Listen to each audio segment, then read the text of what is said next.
Welcome, everybody, to the Stone Down Sports Podcast. My name is Matt. Really happy to be here with you. We've got a great show lined up for the day. Before we get into all that, first want to thank all of our listeners and subscribers. We're always happy that you check out what we do, and we have a great time doing it. And we also want to thank our sponsor, Rocky's Pizza of Swartz Creek, Michigan. They got awesome food, good prices. Brandon's a good dude. Go down there, talk to him. He'll get you hooked up. Also, a quick reminder, we've got our Listener League draft Wednesday evening at 8 Eastern. Looking forward to stomping the shit out of all of you. What? And speaking of Wednesdays, starting with next week's episode, we will be releasing on Wednesday mornings as opposed to Tuesday mornings. Just because of the NFL season and the time it takes to edit and whatnot. We want to make sure we're putting out the same mediocre product that all of you are used to. Yes. As always, I'm joined here by the Motor City Machine Guns, Kyle and Ramey. Ramey, that was a very interesting Colorado TCU game yesterday. It sure was. It was probably the game of the day, honestly. And while I thought Colorado would cover, I didn't think they had a shot against TCU. TCU's offense looked like they were still playing against Georgia's defense for the first half. And then it got pretty exciting in the second half. So definitely the game of the day. Everybody's talking Coach Prime up now, but he's got some players that Travis Hunter, he played receiver and corner, had 11 catches, 119 yards and an interception. So shades of Charles Woodson there. Yeah. He laid out flat for that too. That was a nice, hell of a play. With all the new players and stuff, I didn't really think that they would, the odds for them to win the conference are not good. They only won one game last year, and so they've already matched that. Went down to TCU and, beat a college football finalist from last season on the road, ranked team. Yeah, they don't play defense very well, but still, it was impressive. His son Sanders had over 500 yards passing, 4 receivers with each 100 yards. First time in Colorado program history. Just amazing. Yeah. And it is week 1. So I don't know that TCU is the team that they were at the end of the year last year, but Colorado definitely made an impact in week 1. So we'll see how it goes moving forward. I think it would be impressive if Dion just gets them to a bowl game this year. I hope they don't get overhyped. They have a game against Nebraska next week.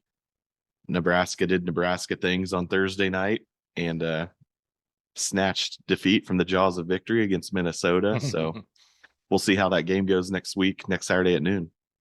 Yeah, Coach Prime, in case you're curious, no, I'm not a believer. Look, TCU's defense has given up a shit ton of points in the past few games they've played going back to last season. I think they brought back 7 or 8 starters from that shitty defense, so I don't really understand the optimism around the team. It was a good win. Like, congratulations, you put up 50, you're doing something right, but if you're TCU, I know they scored right along with them there in the second half, so you've got to look at that defense and say, okay, what do we have to do to win a game? Because that didn't work. But hats off to Colorado. They played their game. Sanders balled out. The receivers stepped up.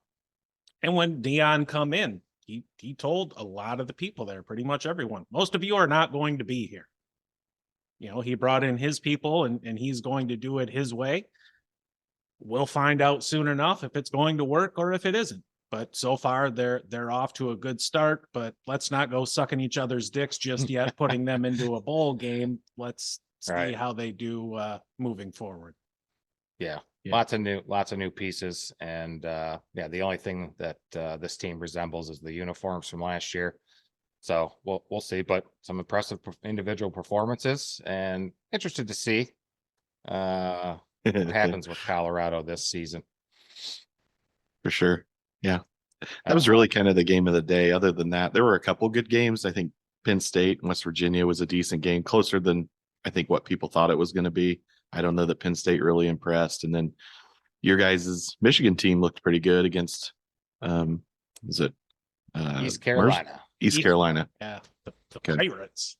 Arr, matey. arr. No, and Michigan did what they were supposed to do against them, and credit to East Carolina, especially their run defense. Yeah. Michigan's run game was largely held in check.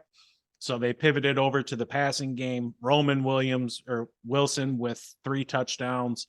JJ McCarthy looked like a stud out there. You can really see the improvement from last year to this year.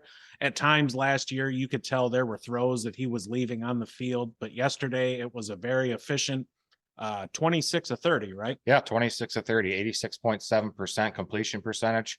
Highest in program history with at least 25 attempts. So he really was, since they had to pivot to the pass, they passed, but man, was he accurate? Everybody was where they were supposed to be.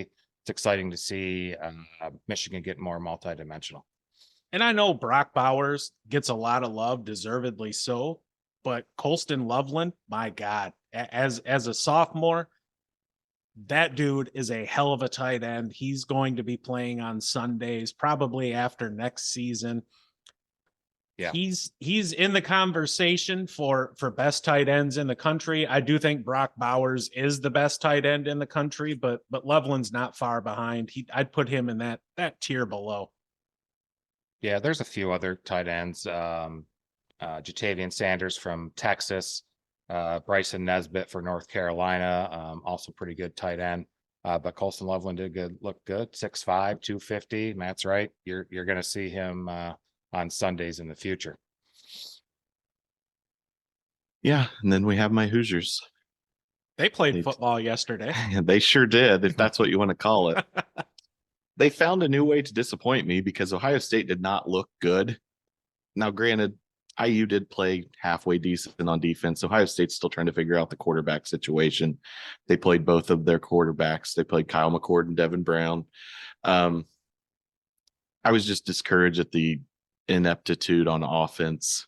Ohio State's a good defense. They're going to be good year in and year out, but to only put up 3 points and only have 9 completions through the course of the game was really disappointing. Not that I have extremely high hopes for IU football, but I did note my buddies and I were talking about Tom Allen and just the fact that he's been there for 8 years as head coach, which is kind of amazing. And I was reading something earlier this morning. If they were to fire him this year, his buyout is $20 million. So Good Lord. Wow. I think it drops to $7.5 million after next year. So I think we're going to see at least 2 more years of Tom Allen. That sounds like a very ironclad contract. Sure does. Time to get the lawyers involved. Right. Yeah, Indiana was but the quarterback only had 58 yards passing. Yeah. They should have never let Penix go. I mean, granted, Yeah. he was hurt pretty much his entire time there. I don't even think he played in 8 games a season. I think he played like 6 in 1 year and 7 in the other, or 5 and 6, something like that. And he's balling out there at Washington. It's funny how seemingly every year now, Ohio State, they are just loaded with first round picks at wide receiver. Obviously they've got Marvin Harrison Jr., who he could be in the conversation for number 1 overall next year, honestly, depending on what Arizona plans to do, because I'm sure they'll be picking first. But the other kid they've got, Emeka Egbuka, both him and Harrison went over 1,000 yards last year as true sophomores. Yeah. And it's going to be, it'll be, since both were on the same team, they're probably going to hurt each other for like for the Biletnikoff Award. So we'll see kind of what happens with that. I'd be shocked if Harrison didn't win the Biletnikoff. I mean, to me, he's head and shoulders the best wide receiver in college football, I think. There's a guy in Washington too, Romeo or so. I can't remember his last name, but he's pretty damn good too. And I think the thing that could keep Harrison from winning the Biletnikoff is the quarterback play at Ohio State. If they can't get that figured out, because he only had 18 yards receiving. He only had 2 receptions yesterday. 2 for 18. I was going to ask you, was he the defensive guy that covered him pretty good, or like, because I was like 2 for 18 seems weird for your all-star receiver. He went out early in the game with an injury, but he Okay. did come back and play, but he was limited. And yeah, just overall, I mean, Cade Stover was the leading receiver for Ohio State, and he had 98 yards. Overall, they only had 237 yards passing. So I don't know if it's IU's defense. I think Ohio State's still trying to figure out the offense, trying to replace CJ Stroud. So, but I think that's the thing that could keep Harrison from winning the Biletnikoff is just if there's poor quarterback play all year at Ohio State.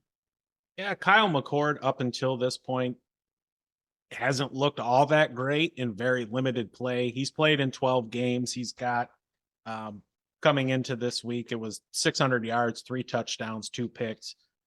He's got the prototypical size and arm profile that you look for, though, in a quarterback.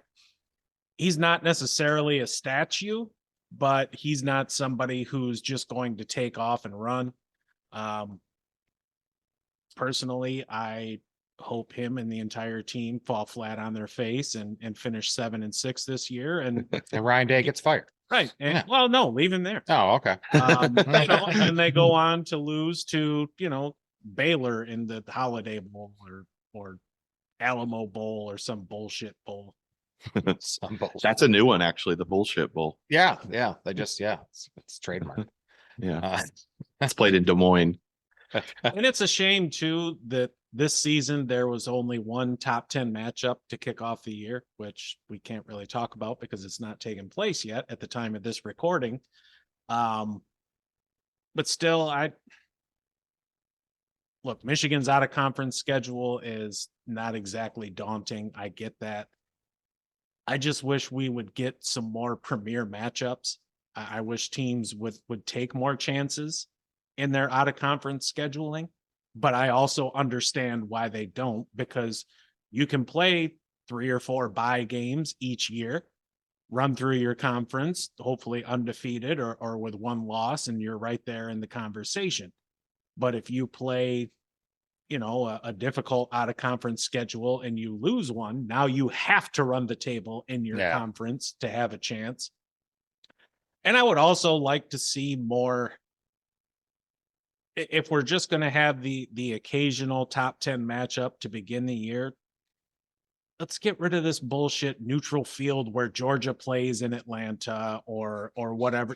That's not a neutral field. No, I mean, technically, right. yes, it is, but you're a 45-minute ride down the road from campus or however far it is, it's same damn state. Right. That'd be like, Michigan playing a neutral field game at Ford Field. Right. Like, yeah, it's not their home field, but you're 40 minutes from campus. Yeah. And why would Michigan want to do that anyway, when they can have 109,000 people there cheering them on versus only 60,000 or whatever Ford Field is? Yeah. I think all this conference realignment is probably going to solve some of that because the size of these conferences are getting so big that you're probably going to add a game or 2 in your conference schedule. I think Big Ten's staying at 9 for now. Are they? Yeah. Well, doesn't the SEC only play 8? They do, and I think there's some push to move to 9 because of the Alabama against the Citadel type games. Yeah, in November. November.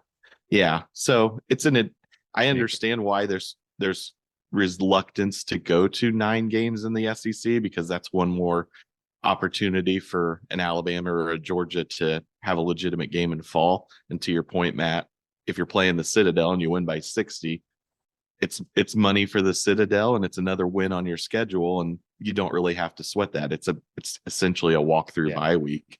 But it's bullshit because of the timing of that game, and you can rest your starters after the first quarter if you want, or and somebody that is injured that might play on the fence, you wouldn't play in this game, and they get more time. I hate how they have it in the middle of this or at the end of the season there, and it's an unfair advantage in my opinion.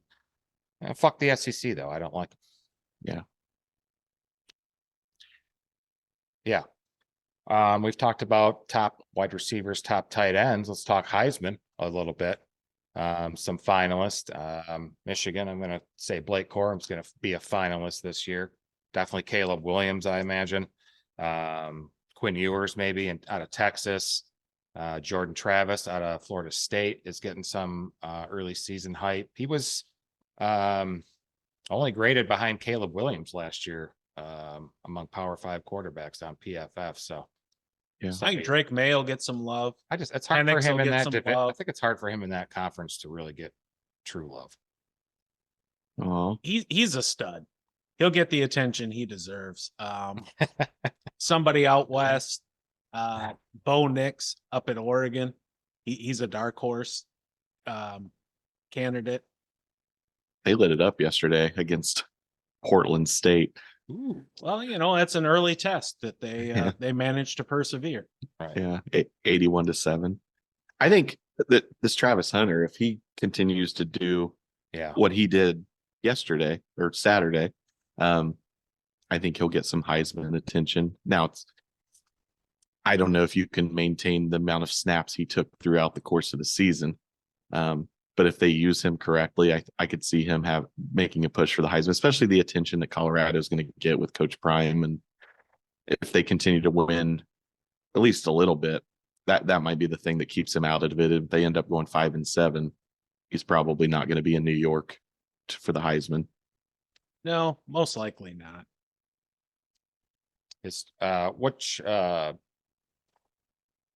Travis Hunter is a sophomore. Okay. I just had to He's a look freshman. myself. Is he a It says- sophomore? It says sophomore. He was at Jackson State last year. Oh, that's right. He's yeah, one of the that's right. the several players that followed Coach Prime. 87 of them. I think they said it about 87 times during the game yesterday. I bet. That media circus is going to become unbearable at some point. It was getting there yesterday after the game. Better or worse than Tony Romo talking about Patrick Mahomes? Yeah, there's that. Travis Hunter was number 2 overall recruit in the 22 class. So yeah, he was I think he was the first 5-star to go to an HBCU. yeah, Mhm. that sounds right. Something I came across. I don't know the author who wrote it, but a little statement about college football I thought was interesting. Making outrageous claims on minimal data is part of college football's DNA. I thought that was awesome because it is. You got all these talking heads, fuck ourselves included. It's just right. We're making decisions based on limited data and opinion and gut feel and the eye test. Yeah. And there's so much difference with college and football and the NFL. Injuries are transparent. They have to put out a report several times a week. In college, it's all this secret shit until 10 seconds before kickoff. This is who you're fucking playing again. Yeah. So I can make it tougher. I think yesterday, the Colorado TCU game is a perfect example of it. Everybody's up on Colorado, but TCU could end up going 4-8 this year and just be a not very good team. And Colorado ends up 5-7 or 4-8 themselves. Everybody's hyping Colorado right now, but you really don't know until you get a few weeks into the season. That's it. And almost in a way, preseason polls are useless because teams change so much from year over year, especially at the college level, that, teams we think are going to be excellent aren't. And, you've got just the opposite. There wasn't a soul picking TCU to make the CFP last year. Yet there they were. And just one thing too, I want to point out, and I made a tweet about this. Well, I guess it's not. Is it still a tweet? I don't know. It's an X. So is it? Some people online are calling them Zeets or something like XEETS. And I'm like, I can't even say that. What is that? I like excrete better. Excrete. Then you go on X for excrement. Right. Pretty much. I understand every broadcast now has their, official that's part of the team, the former referee who comes on there and talks all that. I know where this is going. Well, Kyle and I and everybody else who watched the Michigan game yesterday had the honor of listening to Terry McAuley get so much shit wrong. There was a targeting call at the end of the game. The defender lowers the crown of his helmet and launches himself at JJ McCarthy. And Terry McCauley's on there. Nope, I don't see anything for targeting. The guy turned himself into a fucking missile and hit JJ McCarthy in the head, and he saw nothing. And there was a couple other calls where he was just so blatantly wrong. It is almost reassuring that he is no longer on the field making calls. Right. Yeah. to give Terry McCauley a little credit. No. The first one was the first passing touchdown that McCarthy had, where he was past the line of scrimmage. Where Oh, it yeah. definitely looked like he was past the line of scrimmage. I did too. And that's the way Terry McCauley was going, but the officials on the field and the review booth called it a touchdown and said he wasn't, but they couldn't get a shot exactly straight down the line either. You could tell he was like a yard beyond Right. the line of But scrimmage. it definitely looked like it shouldn't have been a touchdown, but yeah, he wasn't very good yesterday, Terry McCauley. Nope. Yeah. Not at all. Yeah, college football playoff predictions. Yeah. I'll go first. Fuck it. Michigan. I can't not pick my team. Also go Florida State out of the ACC, USC out of the Pac-10, soon to be Big Ten, and I will still go with Georgia and the SEC because I just think they're still the team to beat, defending champs and all. I mean, those are good picks. I disagree with USC. They don't play a lick of defense. And until they do, they're going to stumble in a couple games every year that maybe they shouldn't. Lincoln Riley teams never played defense. He brought that philosophy with him from the Big 12. When he comes to the Big 10, that is going to be a rude awakening for him. Yes. That, you know, there are 3 phases to the game, not just fuck it, let's sling it 60 times a game. You've got to be able to get a stop when you really need a stop. And I don't see this USC team as having a defense capable of doing that. No, if this was this year, or if they were in the Big 10 this year, I wouldn't have picked them, but this year I will, to make the final playoff, and then they'll get there and realize that, oh shit, we probably should have taught our players how to play defense. It's really good if you're a Heisman candidate at quarterback, though, because you're going to have to score 40, 45 points a game if you want to win. Yeah. I mean, that's the only way they're going to win. Mm-hmm. Who do you have winning, Kyle? Are we just doing who we think is going to be in the finals? Well, Jesus, that's all I did, but I'm just going to homer it. I didn't. Michigan's going to fucking win it all. This is the year. There's a lot of big programs, Georgia included, that are breaking in new quarterbacks. Alabama as well, Penn State, other big programs are breaking in new quarterbacks, and Michigan isn't. And JJ McCarthy's a fine looking fucking quarterback this year. Michigan. Matt, did you list all your others? Did I list all my others? What? Your other 4. Yeah, I've got them all. I mean, did you say them all? No. Oh, okay. You've been speaking this entire time. Oh, I'll shut the fuck up. My CFP, Michigan, obviously. They've got a solid defense. They need a little bit of work on that side of the ball, but they've also got some NFL players over there too. They've got a top 5 offensive line, I think, by the end of the year, and the best running back duo in the country with Blake Corum and Donovan Edwards. Georgia, I think, will be back there once they get quarterback figured out, and they're still in the easier part of their schedule, not unlike Michigan. I'm going to go with LSU. Obviously, I'm saying this blindly, not knowing the outcome of the LSU Florida State game, but even so, a loss this early in the season can be overcome just through poll inertia. And then my last team is kind of a dark horse this year. It's Iowa. They always play really solid defense, and that team always seems like they're a quarterback away. With transfer Cade McNamara coming in from Michigan, he gives them solid play. He's a little bit athletic, but at the same time, he also offers some good downfield passing. He's an accurate quarterback. He's got good experience, and you know, he's led a team to the college football playoff. Iowa? What the fuck are you fucking smoking? If there's 2 teams coming from the Big 10, it's going to be Michigan and Ohio State. Oh, I hate to fucking say Mhm. that, but I don't see Iowa. I got it down on wax, brother. We'll revisit this come I'm a Cade first of the year. McNamara fan. I hope he does well this year, but I don't see him making the college football playoffs. I think they'll probably make the Big Ten championship and lose. But if that's their only loss going through the very weak Oh, Big Ten West, I understand your theory. So I just don't think it's going to happen. we will see.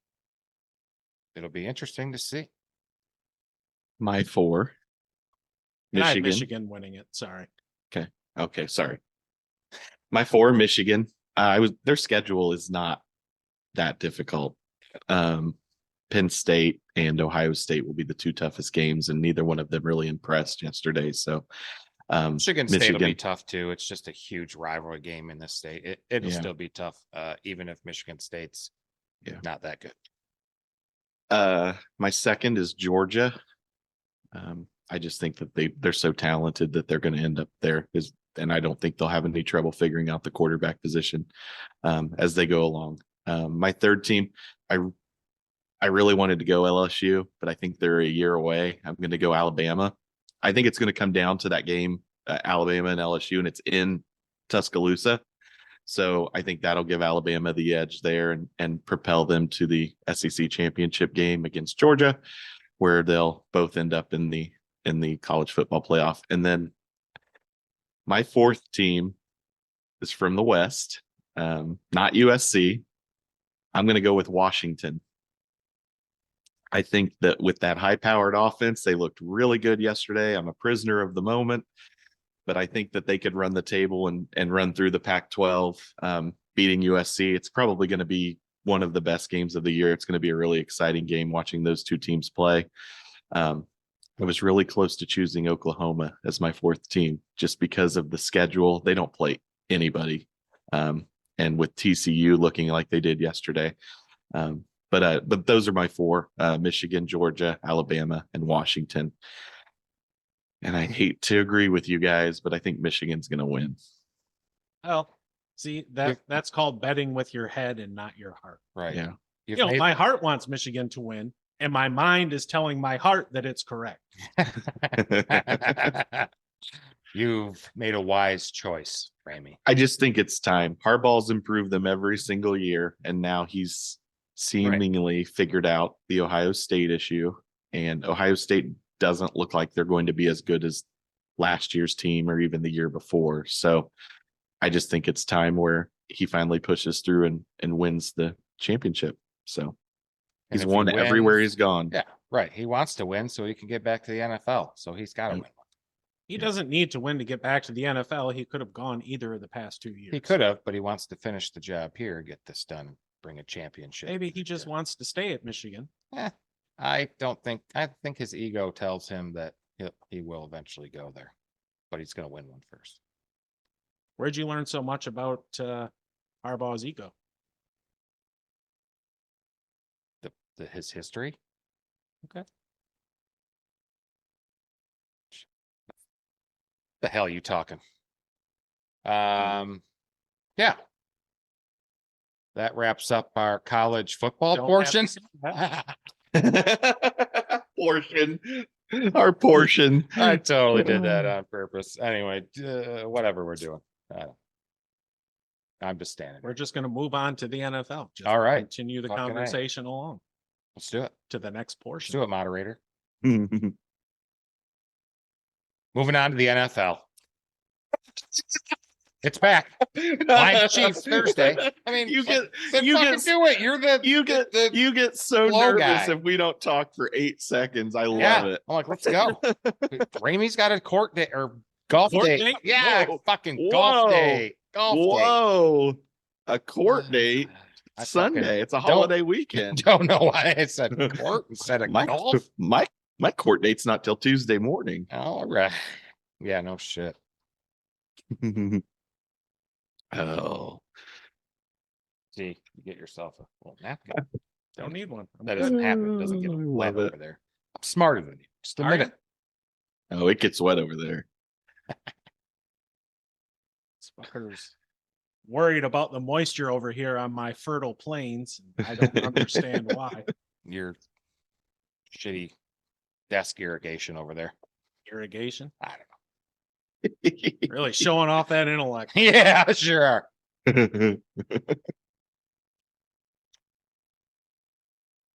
In just a couple days, we have regular season NFL football kicked off by the reigning Super Bowl champions, the Kansas City Chiefs, and their opponent, the next Super Bowl champions, the Detroit Lions. That game's got the highest total of the week. Yeah. I think it's going to be a really, really good game. I like Detroit plus the points at 6.5. I think they can keep it within a touchdown.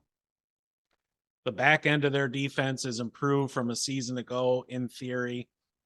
I think the running game or run defense is still going to be kind of suspect. So there should be an opportunity for Isaiah Pacheco to capitalize there. It's going to be an entertaining game to watch. I think it'll go over the total. I think this game gets played probably in the low 60s. Yeah, is the Chiefs defense going to be even that good? The last couple of years they've started out kind of slow and then they've gotten better throughout the season. So they better be ready for all these weapons in the way that Detroit's going to be able to line up with Ben Johnson's scheme, because they're going to put people everywhere. And even without Jamison Williams available due to his suspension, with Gibbs and St. Brown and Monty. I have big hopes for Monty this year. I drafted him for $17 last night, a little high. But you were, or it was? You're both, sir. On sports. On Stoned on Sports, of Uh-huh. course, because I got a sickness. He was just a pretty damn good running back with the Chicago Bears offensive line that just always wasn't towards the top of the upper tier echelon in the NFL, and now he's going to have this, I'll say, top 3 line.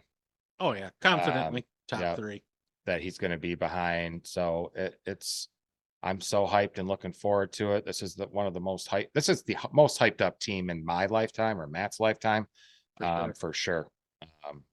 Because the 91 team kind of come out of nowhere. Yeah. And then they did the, every other year make the playoffs. Oh, we're not actually that good. So now we're in last place. Hey, we got a last place schedule. Let's make the playoffs again. And if you're not aware, we said 1991 because that is the last time the Detroit Lions won a playoff game. Yeah. In Kansas City, they've got a big hole on their defense with Chris Jones holding out. I think Detroit with that line is going to be able to take advantage of that. I think Kansas City is going to have a hard time getting pressure with just 4 on Jared Goff when he does drop back to pass. And I think Detroit is going to be able to road grade their way down the field, utilizing the power run game and working Jahmyr Gibbs out of the backfield and in the slot, out wide, all over the damn place. I think it's going to have shades of that game in Mexico City 4 or 5 years ago, Rams Chiefs. Yep. Where it was just an absurd, just up and down the field all night long. I think it's going to be a lot like that, because you kind of stole my thunder, Matt. I was going to talk about Chris Jones holding out, and I think that's going to allow the Lions to keep the pace up with Kansas City's offense. Not that they need help, but because they're going to be a really good offense this year. But I think it's going to be a really entertaining game, and I agree with you. I think it's going to go over the total. What is it, 54? Yep. Yeah. And I think that the Lions 51. Oh, is 51 it? on Okay. DraftKings and 50 and a half on FanDuel.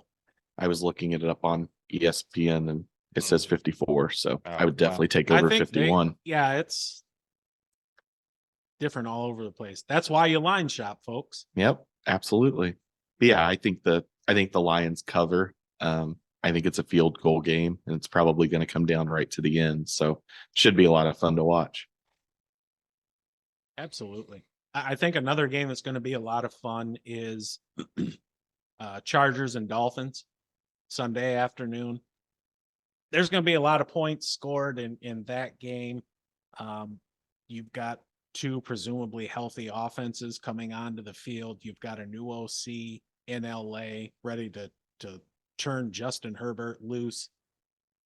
I think that's going to be a Mike centric offense, or Mike Williams centric offense this year. I think in the passing game, it's going to flow through him, whereas in years past, it's flowed through Keenan Allen just because of the change in offensive philosophy. It's going to be fun to watch. I think Justin Herbert's a candidate for a career year this year. I know he had 5,000 yards passing a couple of years ago. I think he could threaten that again this year. But as far as this game, this is another one I'm going over the total. This is a fantasy football delight kind of game with two. The defenses aren't great, but they're not awful either. There's going to be some production there. Yeah, give me that over all damn day long. Yeah, that should be a definitely an exciting game to watch. Can't wait. That's a late game, right? 4:25. Yep. Yeah. Yeah, that's afternoon. Even the Monday night game, Buffalo and the New York Jets division game, kind of the new great quarterback in Josh Allen and the old great quarterback in Aaron Rodgers going against each other. I think that Jets defense is going to give the Bills some issues. Yeah, I think that game's probably going to be a bit of a low scoring game. I think the Jets are going to try to control the ball on the ground. I don't think Rodgers will light the scoreboard up by any means. I think it'll be a ground and pound type game where the Jets, and I think that's how the Jets are going to try to play this year. It'll be nice that they can rely on Rodgers to make the throws down the field when they need it, when they need a quick score. But their bread and butter is going to be running the ball, controlling the clock, and then relying on that defense to keep them in games, and then looking to Rodgers to make a few clutch throws to pull out victories. So, but it should be a really good game, and it'll be fun to see if the Jets can keep up with Buffalo, or what it's like when the lights are on and everything's got to come together. Yeah, and you've got both teams too. They'll have new contributing, we'll call it, running backs. Dalvin Cook showing up there with the Jets. He's going to help lighten the load on Breece Hall so he can be brought back more. And don't forget, they have Michael Carter still too. Yeah, they have Michael Carter. He's better out of the backfield. Yeah. But I think Dalvin, you're looking at probably 17 to 18 carries through the first 5 or 6 weeks for him on a weekly basis. And then you've got James Cook, who Buffalo is looking to feature this year. His only competition is Damian Harris, really, who's going to be used in short yardage and goal line situations. From a fantasy standpoint, I know there's a lot of people looking for big things out of, I wanted to call him James Cooks this year. I drafted him in my fantasy league on Thursday evening, so I am one of those people. Yeah. How you feeling about that team? I like it. I kind of went unconventional. I'm not going to give too much away because we've got a draft coming up, and I don't want to give you guys any inside tips or anything like that. So, but I'm happy with it, and I think it's going to be a good year in that league. So, it was a good time. It was an in-person draft, and that's the only league that I haven't. I have them in 3 leagues, but that's the only in-person one, and Same. they're fun. But towards the end, when people kind of start to get a little distracted, when I'm laser focused as I am, it's like, let's get the picks done so I can get to the guy that I'm smarter than everyone. So I want to get my guy. And then somebody looks at their draft sheet and takes them right before I do. And then I flip the table, and that's why you stop at Walgreens and pick up an Athlon Fantasy Sports magazine from July of this year and just use that as your draft Bible. Yes. Yep. Throw everybody off. Yeah. Another matchup I'm looking forward to, afternoon matchup, is the Jaguars at the Colts. Division matchup. Ramey, are you serious? Are you serious? You're excited for this one? Well, I'm excited. That makes one of these. I'm excited to go. Yep, you should have fucking let AR fucking sit on the sidelines this year with a fucking helmet and a clip, or a fucking earbud and a fucking clipboard, and learn some shit. before you put him out there? I am excited for this game. I think it's going to be fun to watch Anthony Richardson develop. He is electric when he gets out of the pocket. He is so fast, and he is going to have to rely on those legs because they don't have a lot on that offense, especially with Jonathan Taylor out. The line has moved. We're actually going to, this is something I'm going to talk about later. It's currently at 5. So, Go to draft. sorry. Sorry. No, you're good. What, you guys all right? Or you guys so excited? Kyle, you're so excited about this game. You weren't even paying attention to my He's talking to me and I'm like, what's expert analysis. It's at 5 now. It Yeah, started 5. at 3.5. Yeah.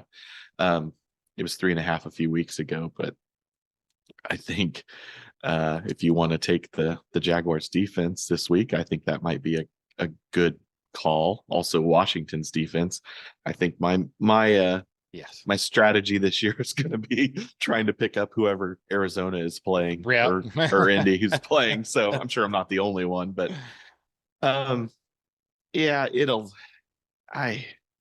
going to be a long season for the Colts, and it's going to be an opportunity for the Jaguars to get out hot and put up some numbers and get people talking about them. Trevor Lawrence, I think, while he's not my MVP pick, I think he's a dark horse MVP pick. If he puts up a lot of numbers this year, he's going to be in that conversation because they should be at the top of the division when the season's over. But yeah, I don't expect any miracles this coming Sunday from the Colts. I don't anticipate it's a very close game. Yeah, I think they've got a good shot to cover that 5 points. The Jaguars' offensive line is not good. And if Indy can get any kind of pass rush, they're going to have a shot on the offensive side of the ball. They're going to slow it way down. They're going to limit the number of possessions that Jacksonville gets, and kind of a byproduct of that is the number of possessions they get.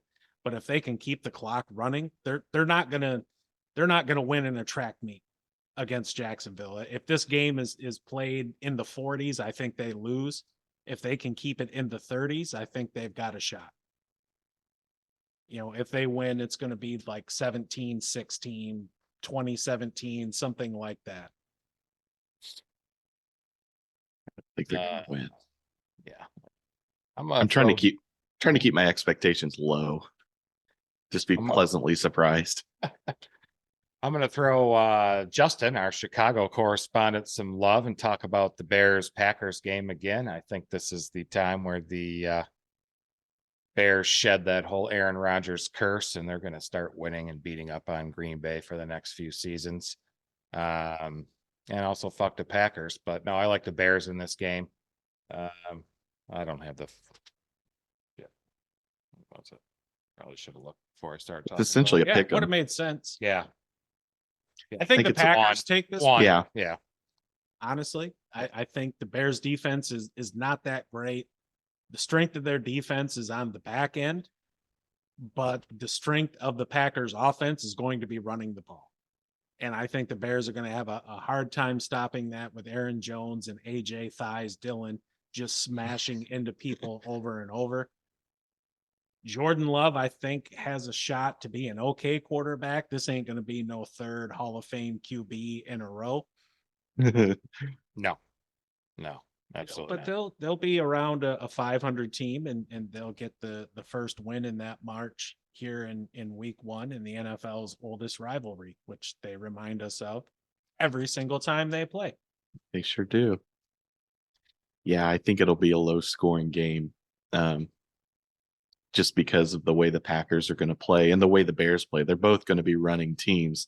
I anticipate that the Bears are a little more explosive this year. If Justin Fields is the guy, they're going to have to be. But I think it's going to be fairly low scoring. And where is the game? It's in Chicago. Yeah. I think the Bears win the game. I think it's an ugly game, but I think the Bears win the game. I was just thinking how funny. I mean, it won't be funny for you guys. It'd be funny. Our Bears fans just going to be jumping into Lake Michigan if Jordan Love goes out there and lights it up all afternoon. That would be amazing. I would. It's like 350 yards, 4 touchdowns, and the Packers win 43-6. That'd be great. Bears have a new daddy. People are grabbing up off the waiver for this week. The or biggest next week. thing, yeah, the biggest thing I'm looking at in this game is to see how the distribution of rushes goes for the Bears between Khalil Herbert, Deontay Foreman, and Roshan Johnson. And then obviously Fields is going to have some designed runs as well, because that is still a pretty murky backfield despite Khalil Herbert getting the start. And that'll sort itself out. We'll see how it goes. Foreman's not typically a receiving back, but he's been getting some work in camp on receiving plays as well. So He wasn't a bad receiving back No, in in college. college, He no. can do it. yeah, He's just not been asked to do it in the NFL. And it's, if you don't use it, you lose it. True in most things. any other cool games we want to talk about? I think for me, the last game I'm really hyped to see is the Bengals and Browns. Oh yeah, I'm really high actually on both of those offenses this year. I think Deshaun Watson is not as bad as he looked last year, and dude's only like 27 years old. So he's, for a quarterback, he's just starting to enter his prime.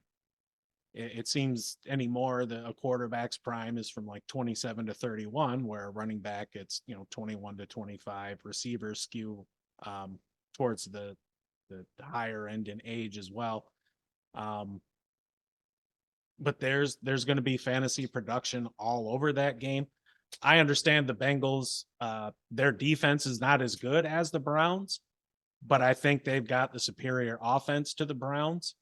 Aside from running the ball, Nick Chubb is just an absolute fucking stud.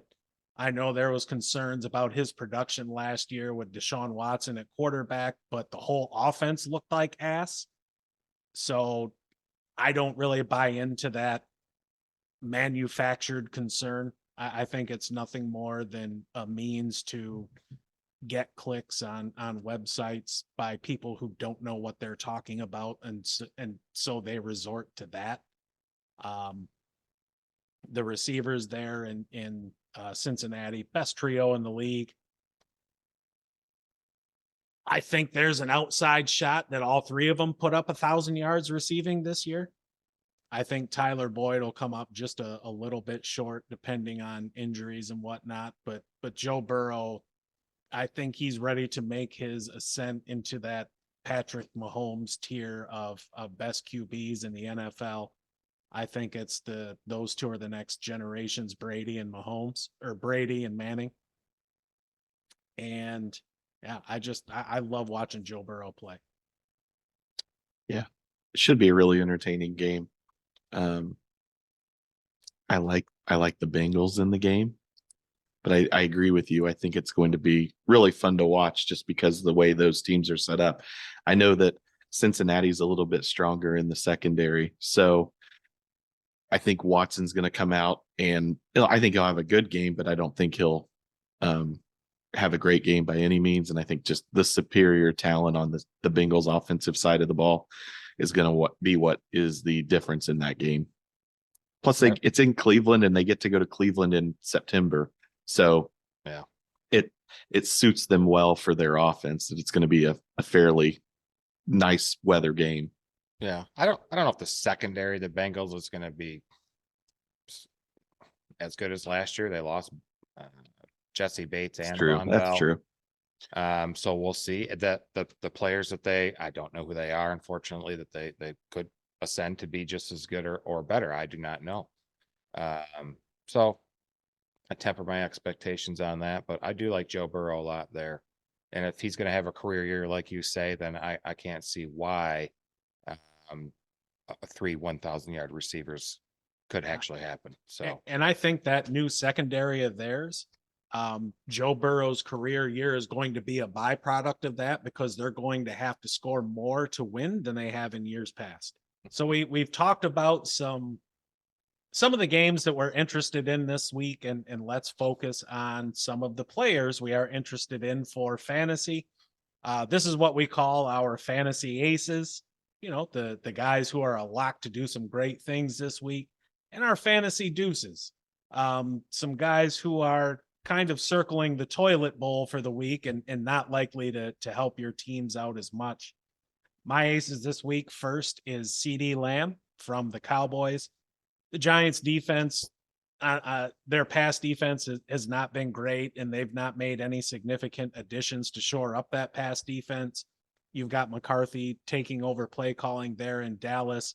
They brought in Brandon Cooks, whose speed is going to help open up new parts of the field for CD Lamb, and I think he's going to eat this year, starting with this game. My second, and I alluded to it earlier, is Aaron Jones of the Packers. The Bears defense is very, very rough. Jordan Love's not going to come out there and throw it 40 times a game this year. I think he's going to be around 485 to 500 attempts. That means they're going to be relying heavily on the run game, and Aaron Jones is going to eat just like he's done every damn year as the starter. Last year, he asserted himself as not the RB1A to AJ Dillon's 1B. Aaron Jones is the RB1 on that team. I agree. Sure. You doing your deuces next, or we doing our aces first? Do it up. My deuces, the first one is DeAndre Hopkins of the Tennessee Titans. They're going up against a very solid Rams defense, and Marshawn Lattimore always excels against those big-bodied receivers, which DeAndre Hopkins is. He doesn't have the speed to really get deep anymore, which means he's going to be hanging out in the short to intermediate range. And when Lattimore is covering him, he's going to be on him like a wet blanket. I'm not looking for much out of Nuke this week. Best case is maybe 3 for 40. I think he's going to get shut down. In the second one, Stephon Diggs. They've got some drama going on there in Buffalo that they need to figure out, and they need to unfuck themselves by the time the season starts, or they're going to end up disappointing themselves and their fans and underperforming. The Jets have arguably the best duo of corners in the league. And when your mind isn't right, you're not going to perform the way that you should. I think this is going to be a deuce week for Stephon Diggs. Not as bad as DeAndre Hopkins, but somebody who you just spent, some significant draft capital on to get in Diggs. This isn't the week one you're going to be hoping for. I think he'll be fine by the end of the season, but it might be a bit of a rocky start to it. My aces of the week. First one's Kirk Cousins, high volume passer, going against the Buccaneers this week, and they're a team that tends to take away the run. Ton of weapons there in Minnesota. I like Kirk Cousins as a must start this week. Drafted him for $12 last night. How much you pay for Amari Cooper? Too fucking much money. Too much money, because there was no wide receivers available. There's just wasn't, because they're all under contracts in our dynasty league. My second ace of the week is kind of a combo. Antonio Gibson and Brian Robinson in the backfield there in Washington versus the Cardinals. Cardinals defense is going to be shaky. JJ Watt retired. They let Zach Allen go. Byron Murphy go. Just traded Isaiah Simmons to the Giants last week for a pick. The Cardinals are going to be horrible. So I like those guys to run all over there. The Cardinals are they're the worst defensive roster in the NFL as it stands. Didn't they just get a 7th rounder for Simmons? Yeah, that's it. What a disappointment! That guy was supposed to be something else, and turns out he was a different kind of something else. Yes, he was. So I like the Washington backfield this week. Deuces of the week. I'll jump on your stuff on Diggs. I chose Gabe Davis instead because I still thought Diggs would still, get a little bit of his to still get you some points this week that were respectable. But again, like Matt mentioned, Sauce Gardner and DJ Reed, top 10 cornerbacks in the league in PFF coverage rate last year. That Jets defense is just going to be sick. Like, it's going to be tough to beat them anyway, any game plan. My second one is Michael Pittman of the Colts. He, with Anthony Richardson's, working on his passing ability and the fact that Pittman's going to see Tyson Campbell in coverage most of the time in that game. He was a 7th ranked cornerback in PFF coverage rate last season. So I'm fading Michael Pittman for a week 1 start. I swear I saw Ramey die a little bit on the inside when you said that, because he knows it's going to be a long season. Yeah. It is going to be a long season. You're right. But It's not a feeling I'm unfamiliar with, though. This is true. We've lived it. You've at least run a fucking Yeah. Super Bowl. We have It's true. not. It's been almost 20 years, but yeah, It's been which it makes me almost old. never, motherfucker. Yeah. My aces, my first ace is actually Anthony Richardson. I think he could rush for 100 yards against the Jaguars on Sunday. The Jaguars are probably going to get up, and I think they'll leave, unlike in the preseason, they'll leave Richardson in to try to figure some things out. So I think that there's going to be some opportunities there in the second half to pick up some garbage yards. And I really do think, just because of the way that offense is structured with Jonathan Taylor out, I think Anthony Richardson's going to be doing a lot of designed runs, but also anytime something breaks down because of his inexperience, he's going to be leaving the pocket and taking off quicker than he probably will be in a couple of years, hopefully. So he's my first one. My second one, Matt, you talked about him a little bit ago, Mike Williams of the Chargers. That's going to be a high scoring game. Jalen Ramsey is out. Xavier Howard will probably be on Keenan Allen for at least part of the game. So I think there's opportunities there for Mike Williams to kind of light it up and score a lot of points in fantasy on Sunday. So those are my 2 aces. My 2 deuces. First one is Daniel Jones, Giants against the Cowboys. I think that Cowboys defense with their secondary is legit with Diggs and Stephon Gilmore. That is the weakness of the Giants offense, the receivers. So I don't think there's going to be a lot of opportunity for Daniel Jones to put up a lot of passing yards. He'll probably try to focus on Darren Waller, but even with that, with Micah Parsons and the linebackers there, I just think it's going to be a long day for the Giants. So I wouldn't play Daniel Jones this week. And then my second one is Drake London for the Falcons. Against the Carolina Panthers, the Falcons are going to run the shit out of the ball, and I have yet to see Desmond Ridder show that he is going to be a consistently good NFL quarterback. So I think that the game with Bryce Young on the other side, I think that Miles Sanders, they're going to ride him hard, and it's going to be a low scoring kind of run the ball heavy game. So for that reason, I don't think Drake London's going to have a big game on Sunday. Those are my 2 deuces. I just have a quick question. I'm curious what size wheelbarrow you have to use, because Anthony Richardson as ace of the week is a ballsy call, brother. But I like it. Yeah. I'm trying to get on one of those hot take shows that you guys were talking about earlier, where you just say absurd things for clicks and people seem to like it. Hell yes. Sticking with the weekly theme, it's time for our locks of the week. This is our surest bet. For me, it is the Washington Commies -7 against Arizona. I wouldn't be shocked if they won this game by 17, honestly. Arizona's bringing in, they brought in Josh Dobbs to play quarterback, who's been there all of about 15 minutes prior to game time. The receiver situation is a mess. Maybe next year, Michael Wilson is somebody to think about, but this year, probably not. I don't really see them moving the ball all that well. Washington's defense isn't elite by any stretch, but it's still pretty damn good. And when it comes to at least defensive X's and O's, Ron Rivera is a good coach. I don't see any way the Cardinals keep the game that close. That front four is good in Washington. I might be able to stop the run a bit. But I was always a big fan of Ryan Kerrigan. Yeah. My best bet of the week, it was actually mentioned earlier. I'm hammering the over on the Dolphins Chargers game. 51 on DraftKings, 50.5 on FanDuel and others. But shop your line. Like I said, shop around, but hammer it over either way. It doesn't matter. That's going to be some slinging. Big armed quarterbacks with very good receivers on both teams. You almost talked me out of it, Matt, but my lock of the week is Jaguars -5. I think it's going to be 7. I think they're going to win by 7 to 10, if not more. I loved this game at 3.5. I put some money on it when it was at 3.5. So I still like it at 5.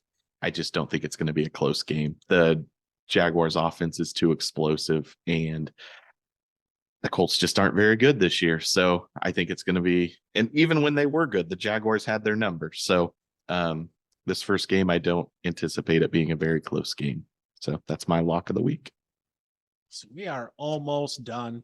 But before we close things out, we've got to get to our picks for the NFL season. So our award winners, our Super Bowl matchup, and the Super Bowl winner. My MVP this year is none other than Joe Burrow. If any of you have been paying attention, then you'll know I am very, very high on Joe Burrow and expecting big things this year. I also see him getting Offensive Player of the Year for the insane season he is about to put up. On the defensive side of the ball, I like Micah Parsons. That dude is an absolute stud, and you can tell that despite the success he's already had, he's still hungry for more. For my rookies of the year, I like Lions running back Jahmyr Gibbs. I think he's going to be used all over the field. I think while he might not be a 300 touch player this year, I think it may be 200 to 225 touches. He can be incredibly efficient.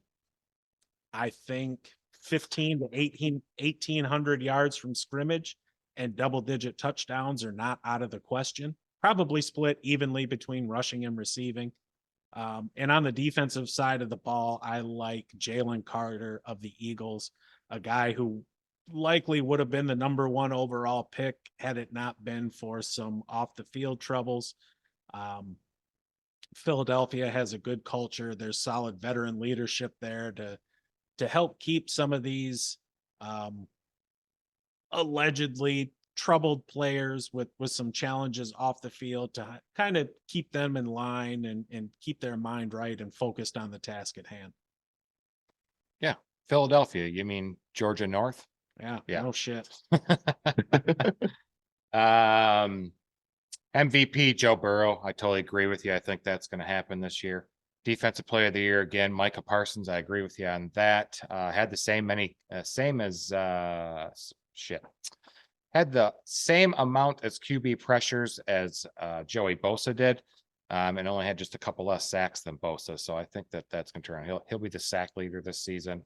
Offensive Player of the Year, I like Justin Fields. No explanation.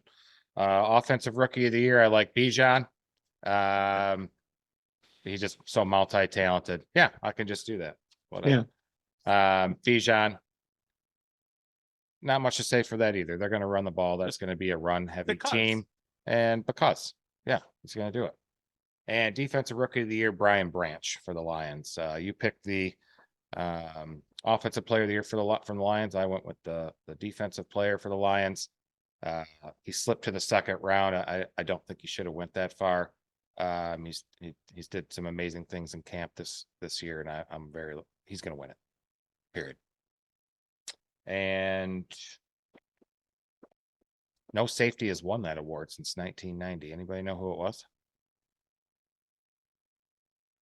Benny Blades. Played for the Bears. Mike Singletary? He was a linebacker. Yep, I'm stupid. Mark Carrier. Mongo McMichael. That's right. And did you do your Super Bowl thing right after? I did not. Oh. Ooh, it's a tease. Oh, well, fuck it. I'll just do mine then. Or I should wait. It doesn't matter. 49ers out of the NFC, Bengals out of the AFC. Bengals win. Are you stealing? Are you cheating off my homework? Yes. Okay. I hate to sound like a broken record, but I think the MVP is going to be Joe Burrow. It's his year. He's going to get paid, and that team is going to have to make some tough decisions moving forward. But for now, they've got the weapons in place. They've got the line figured out. Their defense is going to keep them in games, but allow Burrow to not allow him, require him to have to score a lot of points. So I for that reason, I think Joe Burrow is MVP. But like I mentioned before, I think Trevor Lawrence is a dark horse MVP candidate if he has a good year with the Jaguars and they win 10 or 11 games. So my offensive player of the year, Jalen Hurts. I think he continues his progression. I know that there's not a lot of room to improve at this point, but I think the combination of the weapons on the Philly offense and his ability to get into the end zone on the ground when they're in the red zone is going to give him the numbers that gives him the nod for offensive player of the year. Defensive player of the year, I'm with you guys, Micah Parsons. He was the runner-up last year to Joey Bosa. I don't see any reason with that Cowboys defense and the team as a whole, the way it's built, why he's not going to run away with that award this year. He is set up for success this year, and he, like you said, Matt, he's still hungry. He still wants to get after it. So that's my defensive player of the year. My offensive rookie of the year. I wonder who this could be.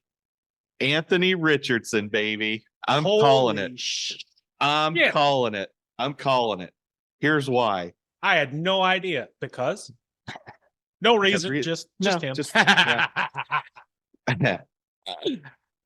He is going to be that offense. They do not have Michael Pittman's an okay receiver. He's not a number one. This Jonathan Taylor drama could go for a very long time. I think Richardson, if Taylor stays out, I think Richardson could push 1,000 yards rushing. I think he's going to have 22 to 2,500 yards passing, but I think his explosiveness and the electric plays that he is capable of are going to overshadow the plays where you're like, oh my God, what's going on? And for that reason, I think it's the highlights and the combination of the rushing and the passing yards that are going to give him the nod for offensive rookie of the year. So you can book it. So people will like his really good performances and then they'll dislike his bad performances, is what you're saying. No, I think that the way like thanks. Fucker. I think the way that that sports and ESPN and all those, his highlight plays are going to be all over SportsCenter, all over the weekly shows. And they're not going to show where he throws off his back foot to a wide open cornerback and runs it back for a pick six. So I hope that he doesn't do that very often, but I just think he's so electric. Seeing him in person, really, I guess I didn't see him in person. He didn't play, but seeing him on TV when he played against the Eagles, he is just so fast. I'm really excited to see him play this year and hopefully learn and grow and get better as the year goes on. So. And he's plus 600, so it's a good value. Nice. My defensive rookie of the year, I didn't go nearly as bold on this one. I'm going to go with Will Anderson. I think he is set up for success. D'Amico Ryans is the perfect coach for him. As a defensive mind, I think he's going to have a great year. I think he's going to be a cornerstone of that defense for years to come. And I think for that reason, he's probably going to push 10, 12 sacks. I think he'll have a really good year and be the defensive rookie of the year. So my Super Bowl, 49ers Bengals, and the Bengals win. I think it's Joe Burrow's year. I think he's talented enough that as they move on, he's going to be able to make up for the guys that they lose because they have to pay Burrow. But this is the year where he has it all lined up for him. And I think this is the year that they win it. Nice. I guess I'll give my Super Bowl pick here on the newly renamed Mostly the Same podcast. Our picks are mostly the same. I am going to take the Lions over the Bengals this year. We get a first-time Super Bowl winner and a Cat Bros celebration. Do you want my wheelbarrow? Yeah. No, I'll bring it over. Yeah. It's a big one. Wow. Woo! I just wanted to make the playoffs and win a game, maybe. Well, that's why you've never won a fantasy championship. You're just happy to be there. I want to win. Who'd you give $17 for again? David Montgomery. Yeah. And how much did you pay for Amari Cooper? $36. Oh, I wow. paid 37. He was for the only Stephon receiver Diggs. left. Just, like so many players were already wide receivers are under contracts and rookie deals that just wasn't much left. It sucked. Well, in Good the for league you. too, it's a lot of fun, but in a way, it's a multiple choice league as well. Stealing my phrase. A phrase coined by Kyle. You're taking a multiple choice test and you can immediately eliminate half the answers. Well, in this league, either through ineptitude or absence, you can eliminate half of them pretty much right off the bat. Yeah. So either way, happy to take their money. Nice. Well, good luck to you guys. Thanks. You're going to need it because we have a draft Wednesday. That we do. I can't wait. It's going to be a good time. It is. All right. I think that's going to wrap up this week's episode. It's been a fun little chat about some college football, some NFL, a little bit of fantasy, some gambling. We gave you our picks of the week. Feel free to follow or fade. I don't really give a shit either way, but I'm going to put my money where my mouth is, and I will be laying the points with Washington. Looking forward to our listener league this year and a little bit of trash talk that goes along with that. Hopefully all of you who are participating bring your A game because you're sure as shit gonna need it. I'm not showing any mercy. I'm a sweep the leg kind of motherfucker. You're done. Yeah, it's gonna be fun. And again, a quick reminder, we're going to be switching to Wednesdays, as I said earlier, in case any of you skipped over the open or, maybe weren't paying attention, which is perfectly fine. We're going to be releasing Wednesday mornings just due to an updated recording schedule. It's been fun today, fellas. A little bit different change in format. Past few weeks have been really, really structured around, division previews and fantasy position previews. It was fun, though. Yeah, I enjoyed it. Anytime I enjoyed it too. Here. Yeah, anytime we can get on here and talk about some sports and some football and have a few laughs, it's always a win. Bring it. Absolutely. But don't forget to check us out on the web, www.stonedonsportspodcast.com. Hit us up on the socials, Stoned On Sports Podcast, except for Twitter/X, where we are Stoned On Sports 1.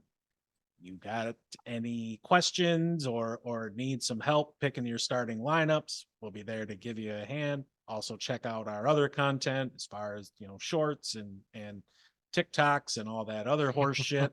We do it all. We try and put some out a little bit every week. Yeah, that's going to wrap her on up. And we'll talk to you next time.